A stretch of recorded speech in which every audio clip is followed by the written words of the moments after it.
The auctioneer's voice was a fat, greasy thing, sliding over the misery of the crowd huddled under the leaking porch of the general store. Rain, cold and relentless for a late Texas spring, slicked the mud in the street and plastered thin calico to shivering shoulders. It was a miserable day for a foreclosure auction, but misery was a commodity in the town of Dust Devil Creek, and Jedediah Thorne owned most of it. Today, his inventory included land, a half-starved mule, and the woman standing on the auction block. Her name is Alara.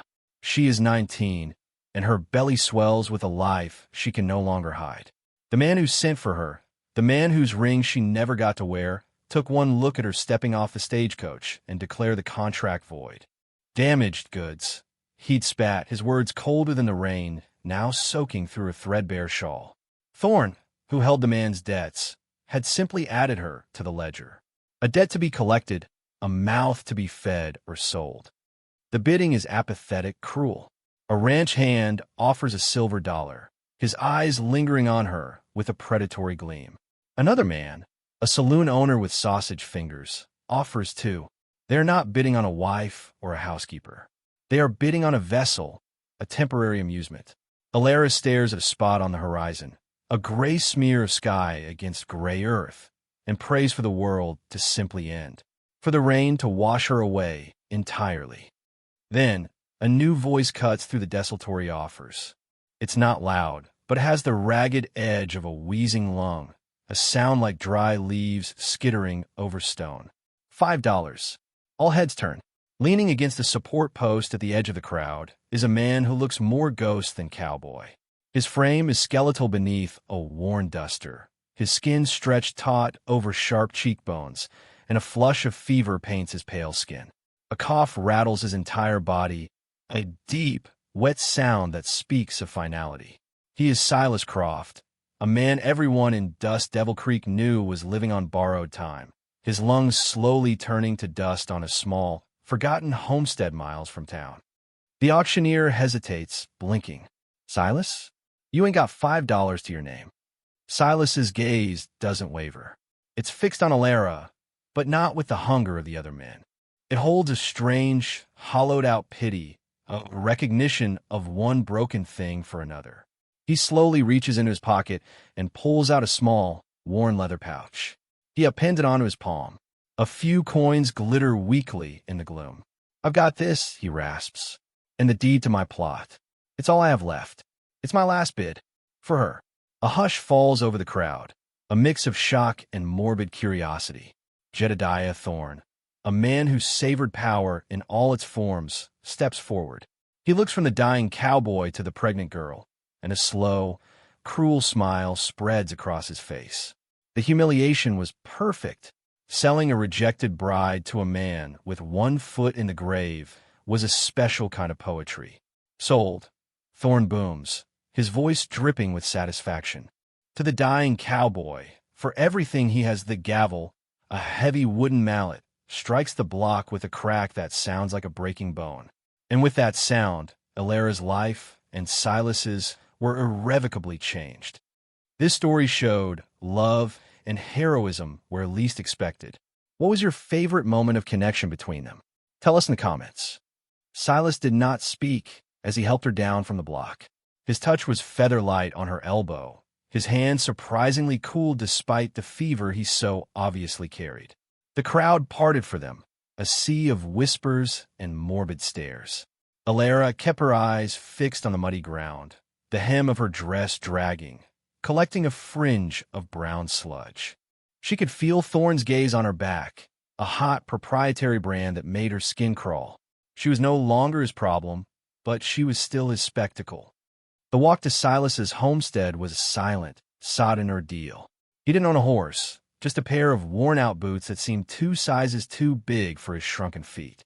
He walked slowly, pausing every 100 yards or so to lean against a tree and fight for breath, his back racked with shuddering coughs that echoed in the damp air. Alara followed a few paces behind, a ghost trailing a ghost. She didn't know what was expected of her. She was bought. A piece of property passed from one man to another. The concept was so monstrous, so alien, she couldn't fully grasp it.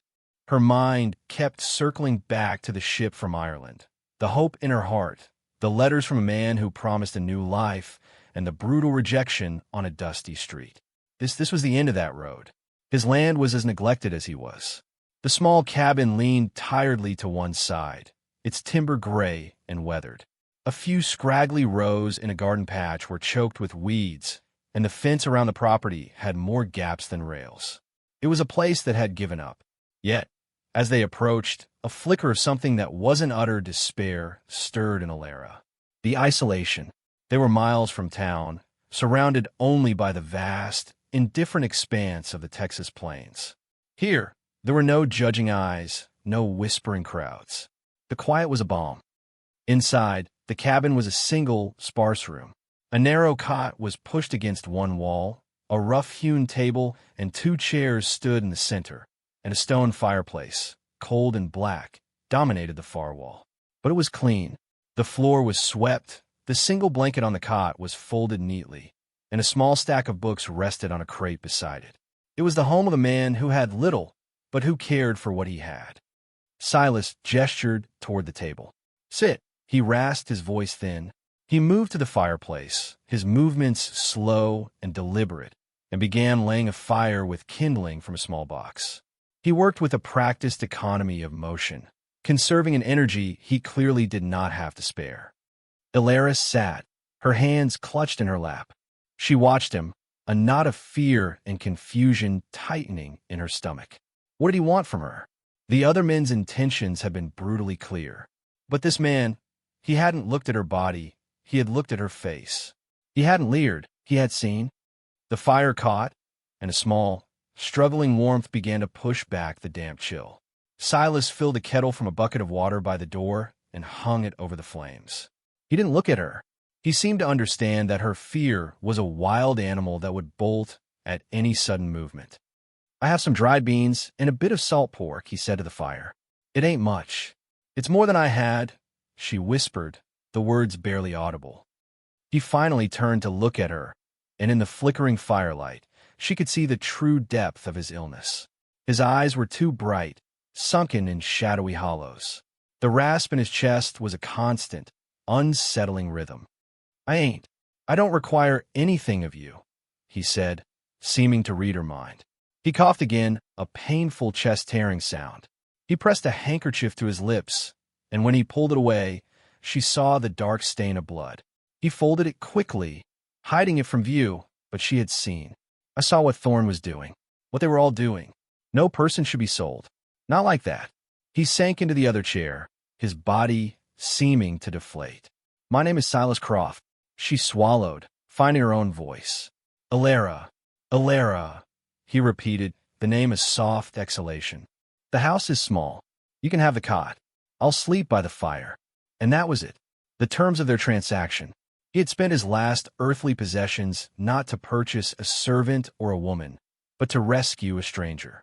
He had bought her, only to set her free in the one place he had left to offer. A dying man had given her a sanctuary, however temporary, from a world that had tried to devour her. As the water in the kettle began to hiss, a fragile, unspoken truce settled between them in the small, warm circle of firelight. The first few days passed in a strained, silent choreography. They moved around each other in the confines of the one-room cabin like wary dancers, careful not to brush against the invisible walls of fear and uncertainty that separated them. Alara slept on the cot, bundled in the thin but clean blanket, while Silas kept his word, sleeping on a pallet of sacks by the hearth, his nights punctuated by the terrible, racking coughs that seemed to shake the very foundations of the small house. She expected orders, instructions, some sign of ownership. None came. He simply existed in his slow, fading orbit, tending the fire, reading his books, and staring out the single window at the plains as if searching for something he knew he would never reach. His quiet politeness was more unnerving than any command would have been. It gave her a freedom she didn't know what to do with. On the third day, the rain finally broke, and a watery sun emerged, steaming the moisture from the sodden ground. Alara, restless and feeling the uselessness of her position like a physical weight, stepped outside. The air was clean and sharp. She looked at the pathetic garden patch, a graveyard of last year's ambitions. On impulse, she knelt in the damp earth, her hands sinking into the cool, dark soil. She began to pull the weeds, her fingers working methodically, her mind blissfully empty for the first time in weeks. She sorted the good soil from the bad, cleared the debris, and shaped the earth into neat, hopeful rows. She didn't know what she would plant. They had nothing, but the act of creating order from chaos was a balm to her fractured soul. She worked for hours, losing track of time until a shadow fell over her. She looked up, startled, to see Silas standing there, holding a small, rust-flecked tin. He didn't speak, just knelt down beside her, a slow, pained movement, and opened the lid. Inside were a handful of seeds. Corn, beans, squash. Save them from last year, he rasped, his voice barely a whisper against the vast quiet. Never got the strength to plant them. He offered her the tin. It was a simple gesture, but it felt monumental. He was giving her dominion over the one part of his homestead that held the promise of life. He was trusting her with his future, however small and uncertain it might be. She took the tin, her fingers brushing his. His skin was dry and hot, a desert heat. "Thank you," she said. He gave a slight, almost imperceptible nod and retreated back to the cabin, leaving her with the seeds and the soil. That evening, as they ate a thin stew of beans and the last of the salt pork, Silas was seized by a coughing fit so violent it left him gasping, slumped over the table. His face was pale and slick with sweat, his breath coming in shallow, ragged bursts. For a moment, Alara was frozen by the same terror that had paralyzed her on the auction block. But then she saw the desperation in his eyes, the sheer, animal struggle for air, and something shifted inside her. He was not her owner. He was not a threat. He was a sick man, alone and helpless. She moved quickly, filling a cup with water from the bucket. She knelt by his side and held it to his lips. "Sip slowly," she urged, her voice steady despite the tremor in her hands. He drank, his throat working. The water seemed to soothe the spasm, and after a long moment, his breathing eased, though the wheezing rattle remained. He leaned back in his chair, exhausted, his eyes closed. "I'm sorry," he whispered, his voice raw. "Don't be," she said, her voice softer than she intended. "You need to rest." She helped him from the chair, his arms surprisingly light across her shoulders. She guided him to the cot. "You'll sleep here tonight," she said, her tone leaving no room for argument. "It's warmer. The floor is too damp for you." He was too weak to protest. She helped him lie down and pulled the blanket over his frail body. She then took his discarded sack pallet and settled herself by the fire, the small warmth a comfort in the dark. She lay awake for a long time, listening to the strained symphony of his breathing. The dynamic between them had changed. She was no longer just a bought girl, the recipient of his strange charity. She had helped him. She had given a command, and he had obeyed. In that small, single room, in the heart of the unforgiving plains, they were no longer a dying cowboy and a pregnant bride. They were simply Silas and Alara, two people clinging to life and to each other. A quiet rhythm settled over the homestead, dictated by the rising sun and Silas's waning strength. Alara's days were filled with purpose. The garden became her domain. She planted the seeds with a reverence she hadn't felt since she'd prayed in the small parish church of her childhood. She found a rusty hoe in the dilapidated shed and cleared more land, her body, despite its growing burden, feeling stronger than it had in months. She learned the language of the land, the way the soil darkened before a rain, the direction the wind blew when a norther was coming. Silas watched her mostly from the doorway of the cabin or from his chair pulled into the sun. He was a silent observer, his presence a constant, quiet backdrop to her work. Some days, he had enough strength to whittle, his long, thin fingers coaxing shapes from scraps of wood. He carved a small, smooth bird and left it on the table for her one morning. She found it when she came in from the garden, and the unspoken tenderness of the gift brought a lump to her throat. She carried it in her pocket, its polished wood a comforting weight against her thigh. Their conversations were sparse, made up of practicalities and observations. "Found some wild onions by the creek," she'd say, and he'd nod, a flicker of approval in his tired eyes. "Sky looks like hail," he'd rasp, and she'd learn to cover the tender shoots in the garden with burlap sacks. Slowly, through these small exchanges, pieces of their past began to surface. She learned he'd come to Texas from Ohio with his parents, who had died of fever a decade earlier.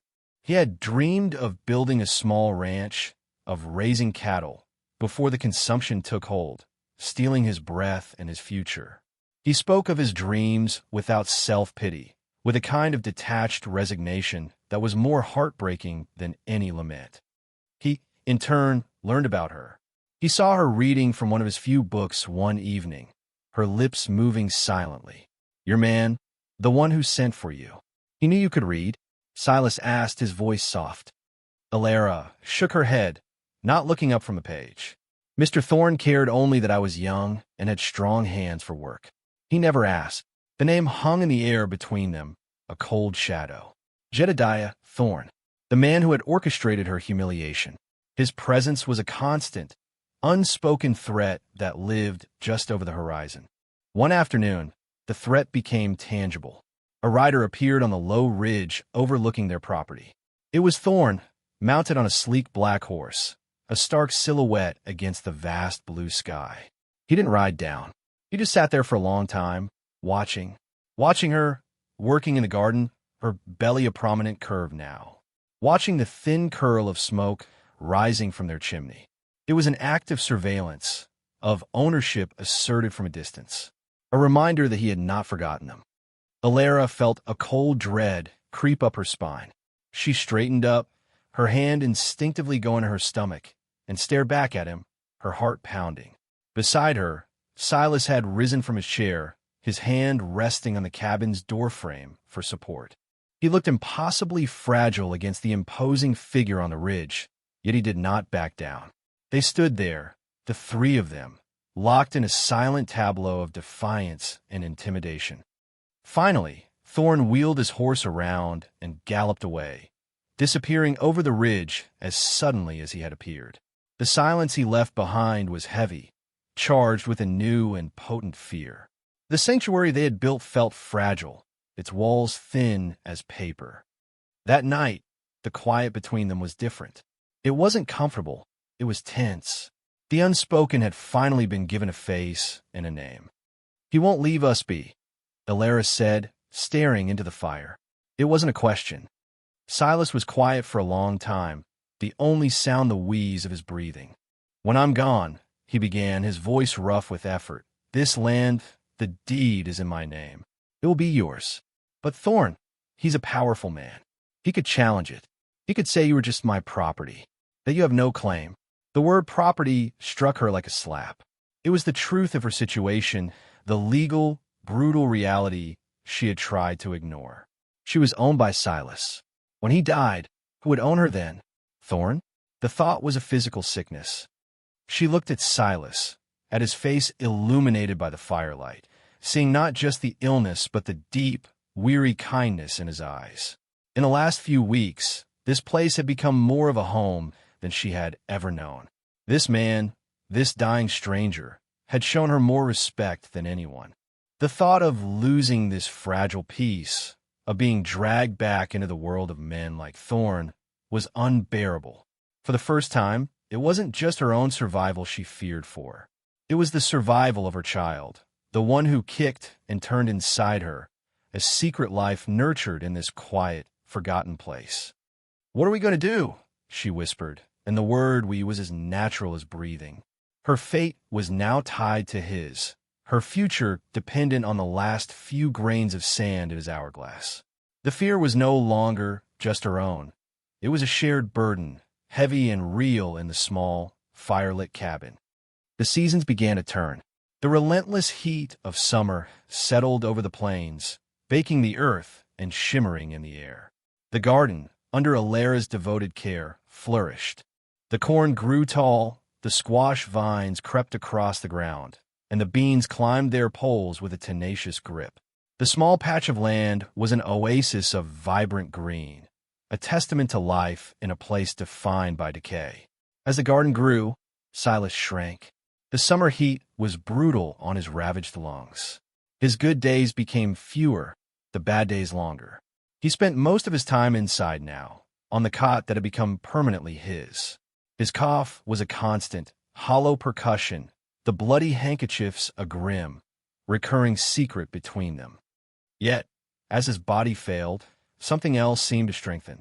The barriers between them had long since dissolved, eroded by shared hardship and the quiet intimacy of their daily lives. He would watch her for hours as she moved about the cabin, her presence a source of quiet contentment. She, in turn, cared for him with a tenderness that surprised her.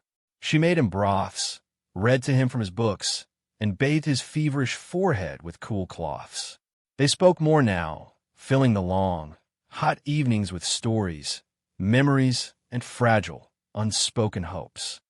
She told him about the baby, the flutter of movement that had become a definite kick.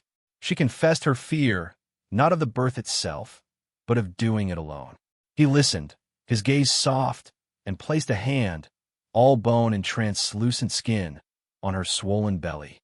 "He will be strong," Silas whispered, a statement of pure faith. Like his mother, the moment was so intensely intimate, so full of a strange, familial love, that it stole her breath. This was not the relationship of a rescuer and a victim. It had become something else entirely, something nameless and precious, forged in the crucible of their shared isolation. She was no longer just protecting her child. She was fiercely protective of him, of the peace in his final days. The peace was shattered one blistering August afternoon. The sound of an approaching wagon sent Ilara's heart into a frantic rhythm. She stepped to the doorway, shielding her eyes against the glare. It wasn't Thorn. It was the town doctor, a grizzled, grim-faced man named Doc Abernathy, his wagon kicking up a cloud of dust. He pulled up to the cabin, his eyes taking in the scene with a practiced, weary assessment. The flourishing garden, the girl with the swollen belly standing defensively in the doorway, the sound of a deep, wet cough from within. Heard Silas Croft had taken in some help, the doctor said, his voice gruff but not unkind. "Thorne's been running his mouth in town. Thought I'd check in. How is he?" "He has good days and bad," Ilara said, her voice tight. "Today is a bad one." Doc Abernathy nodded, grabbing his worn leather bag. "Let me see him." She led him inside. Silas was awake, his breathing shallow, a sheen of sweat on his face. The doctor's examination was swift and efficient. He listened to Silas's chest with a stethoscope, his expression growing more somber with each rattling breath. He checked his pulse, looked at his eyes. When he was done, he straightened up, his face a mask of professional gravity. "Ilara, could you step outside for a moment? I need a word with Silas." Fear, cold and sharp, pierced her. She hesitated, her eyes locked with Silas's. He gave her a small, reassuring nod, and she reluctantly retreated to the porch, her hands twisting the fabric of her apron. The murmur of their voices from inside was an agony. After what felt like an eternity, the doctor emerged, his face grim. "He's a stubborn man," he said, shaking his head. "But his time is short. Weeks. A month at most, if he's lucky. The summer heat is finishing him." The words struck Ilara with the force of a physical blow. She had known, of course. She had seen the decline every day. But to hear it spoken aloud, to have it given a timeline, was a different kind of pain. The fragile world she had built was about to crumble. The doctor's gaze softened as he looked at her. "Thorne is telling anyone who will listen that the bill of sale for you is invalid. That Silas was not a sound mind. He says when Silas is gone, he's coming to collect his property, you, and whatever else is on this land," he sighed, rubbing the back of his neck. "The sheriff is in Thorne's pocket. He won't help you." The world tilted, the horizon seeming to shimmer and warp in the heat. She would be back where she started, but worse. She would have a newborn child. She would be at the mercy of a man who despised her. "There must be something," she choked out, her voice thick with panic. "Something I can do." Doc Abernathy looked from her terrified face back toward the cabin door. Silas has an idea, he said quietly. A drastic one. But it might be the only thing that will give you a legal claim Thorn can't break. He wants to marry you. Alara stared at him, dumbfounded. Marry him? Marry a man who was dying. It wouldn't be a real marriage in the physical sense, the doctor clarified gently. It would be a name. His name. The law is a funny thing out here, girl. It has little regard for a bot woman, but it has a grudging respect for a widow. A widow has rights. A widow can inherit. As Silas Croft's wife, you would be Mrs. Croft. This land, this cabin, it would be yours. Your child would have a name, a home. Thorn couldn't touch you. She stood frozen on the porch, the doctor's words echoing in the oppressive heat. It was a mad, desperate plan, a final, defiant gesture from a man who had nothing left to give but his name. It was also, she realized with a sickening lurch, their only hope. This wasn't a proposal of love or passion. It was a proposal of protection, of legacy. Silas wasn't just offering her a future. He was trying to build a fortress around her with the last stones of his life. The choice was hers. To remain Alara, the bot girl, and face the wolf at the door, or to become Alara Croft, the widow, and claim the sanctuary he was trying to leave her. She took a deep breath, the hot, dusty air searing her lungs, and walked back into the cabin to give him her answer. Her decision was already made. She would stand with him. The decision hung in the small cabin like a tangible thing, a promise of a final, desperate battle. Alara looked at Silas, truly looked at him, and saw not a dying invalid, but a warrior preparing for his last stand. His frailty was a deceptive cloak for a will of iron. He'll fight it, Silas, she said, her voice steady. Thorn won't let this happen without a fight. Let him, Silas rasped, a strange, feverish light in his eyes. This is one fight he won't win. They had to act quickly. Doc Abernathy agreed to ride to the next county for a preacher, a man he knew to be honorable and not in Thorn's sphere of influence. He promised to be back by noon the next day. The hours stretched before them, taut with anticipation and a heavy sense of impending confrontation. They spent the evening in preparation. Alara made a thick stew, wanting Silas to have strength. She cleaned the cabin until it was spotless, a small act of asserting dignity in the face of the storm she knew was coming. Silas, for his part, sat at the table and carefully cleaned his old rifle, his movements slow but precise. The sight of the weapon, oiled and ready, sent a chill through her, but also solidified her resolve. This was no longer just about survival. It was about justice. As twilight bled across the sky, painting the plains in shades of purple and orange, Silas called her over to the small crate that served as his bedside table. He pulled out a small, tarnished silver locket on a delicate chain. "This was my mother's," he said, his voice softer than she'd ever heard it. He pressed it into her palm. "It's not much of a wedding ring, but it's all I have." Alara closed her fingers around the cool metal. It was worn smooth with time, a repository of a life and love she had never known. Tears pricked her eyes. "It's beautiful, Silas," she whispered. "Alara," he said, his gaze holding hers. "Tomorrow, whatever happens, you have given these last months a meaning I never thought I'd have. You brought life back to this place. And you," she replied, her voice thick with emotion, "you've gave me a life to bring." News, like wildfire, travels fast on the dry plains. By morning, it was clear that Thorn knew of their plan. A boy from a neighboring homestead rode by at dawn, his eyes wide, to warn them that Thorn and Sheriff Miller were gathering men in town, claiming Silas had lost his mind and was holding his property against her will. The sun climbed higher, hot and merciless. Alara helped Silas into his chair on the porch, positioning him so he faced the road. She draped a blanket over his knees, though the air was already stifling. He held the rifle across his lap, its weight a grim reassurance. Alara stood beside his chair, her hand resting on its wooden back. She wore her best dress, the same one she had arrived in, now mended and clean, and her mother-in-law's locket was fastened around her neck, a cool weight against her skin. Her belly was a proud, firm curve. They were a strange, defiant pair, the dying gunslinger and the pregnant bride, waiting. Just before noon, two riders appeared on the horizon. Not the preacher. It was Thorne and Sheriff Miller, just as the boy had warned. They rode at a confident, deliberate pace, their arrogance a palpable force. They reined in their horses a few yards from the porch. Thorne's face was a thundercloud of rage. Sheriff Miller, a stout man with a drooping mustache, looked uncomfortable, his eyes shifting nervously between Thorne and the rifle in Silas's lap. "Silas," the sheriff began, trying for an authoritative tone, "we've had reports you're unwell, that you're not in your right mind. We're here to escort this young woman back to town, for her own safety.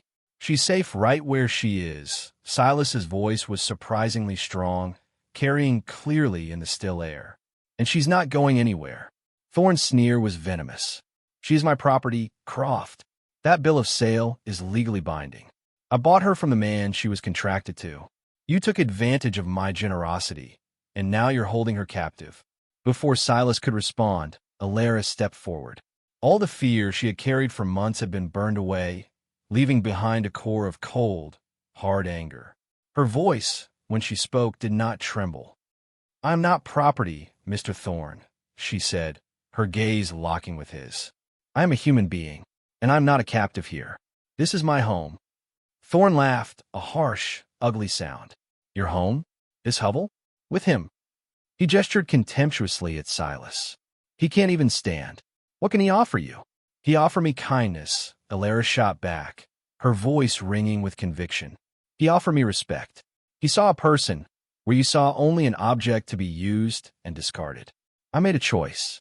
I'm choosing to be here. I am choosing him." As she spoke, another figure appeared on the road, a lone rider in a black coat, approaching at a steady trot. It was the preacher, Doc Abernathy's friend. He slowed his horse, taking in the tense scene on the porch. The sheriff, seeing the preacher, shifted in his saddle. This was getting complicated. "Now, miss, let's not be hasty. Her name," Silas cut in, his voice rasping with effort but unwavering, "is about to be Mrs. Alara Croft. We're getting married, and you are trespassing on our land." Thorne's face turned a mottled shade of red. The public defiance, the sheer audacity of it, was more than his pride could bear. "You can't marry her. She's mine. I have the paper." The preacher dismounted and walked slowly toward the porch, his Bible in his hand. He was an older man, with clear, steady eyes that missed nothing. He looked at Thorne, then at the sheriff, and finally at the couple on the porch. "The woman seems to have made her choice, Sheriff," the preacher said, his voice calm and authoritative. "She has stated it freely and clearly. In the eyes of God, and in the presence of a witness, her consent holds more weight than any piece of paper signed in a saloon." He turned to Alara. "Daughter, is it your free will to marry this man, Silas Croft?" Alara looked at Silas, at his pale, determined face, and then back at the preacher.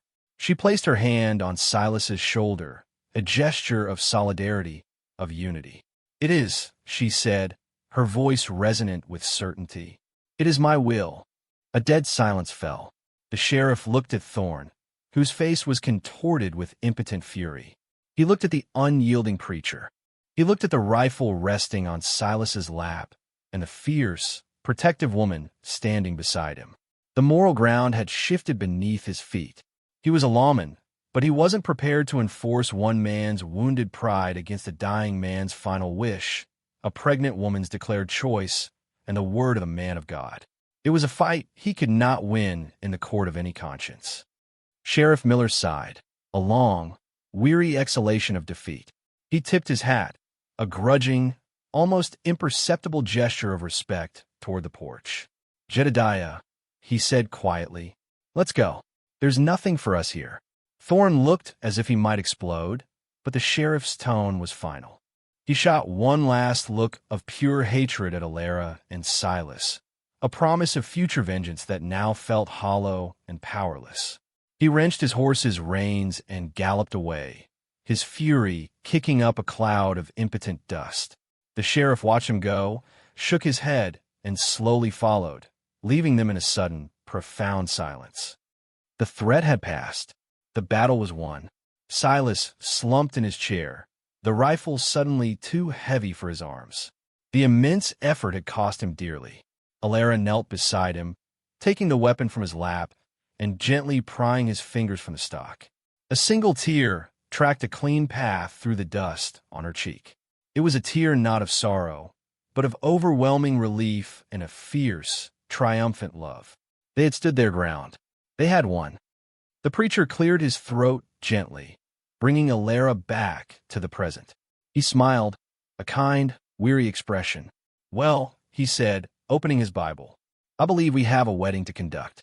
In the quiet aftermath, with the dust settling on the road, the preacher conducted the simplest of ceremonies right there on the porch. His words were a balm, a formal blessing on the pact they had already forged in their hearts. When he pronounced them man and wife, Silas looked at Alara, a faint, peaceful smile on his lips. She leaned down and kissed his forehead, a gesture of profound tenderness and gratitude. She was no longer Alara, the rejected bride. She was Alara Croft, a wife, and soon a widow. She had a name. She had a home. After the preacher departed, promising to file the legal documents in the county seat, a deep quiet settled over the homestead. Alara helped Silas back inside and onto the cot. He was utterly spent, his breathing a shallow whisper, but his eyes were clear and calm. The long fight was over. She sat on a stool beside him, taking his frail hand in hers. The silver locket he had given her felt warm against her skin. "You'll be safe now, Alara," he whispered, his voice barely audible. "You and the child. The land is yours. My name is yours." She squeezed his hand, her heart swelling with an emotion so vast it had no name. It was love, but it was also respect, gratitude, and a fierce, unbreakable bond. "We're safe, Silas," she corrected him softly, the word re-encompassing them, the child, and the future he had secured for them. "We are safe." The last weeks of summer faded into the golden light of early autumn. Silas did not leave the cot again, but a profound peace had settled over him. He had done his final good work. His legacy was not in the land itself, but in the life that would continue to flourish on it. Alara spent her days tending to him in the garden, which was now heavy with harvest. She would sit by his bedside for hours, reading to him or simply holding his hand, her presence a constant, comforting anchor as he drifted further away. One afternoon, she was outside, gathering the last of the ripe tomatoes, the sun warm on her back. She felt a kick inside her, strong and insistent, a reminder of the life to come. She straightened up, her hand on her belly, and looked back at the cabin. Through the open window, she could see Silas. He was watching her, his head propped on a pillow. He was too weak to lift a hand, but he managed a small, faint smile. Alara smiled back, a genuine, radiant smile that reached her eyes. In that shared, silent gaze, everything was understood. He had not bought a servant on that rainy day at the auction. He had bought a future, and in giving her a life, he had found a reason for his death. The sunlit homestead was no longer a place of decay and sorrow. It was a sanctuary, a testament to a quiet cowboy's last, greatest bid, and the pregnant bride who had turned it into a home. Thanks for watching. If you believe in compassion, overcoming prejudice, and finding love in unexpected places, give this story a like and subscribe for more. This story showed love and heroism where least expected. What was your favorite moment of connection between them? Tell us in the comments.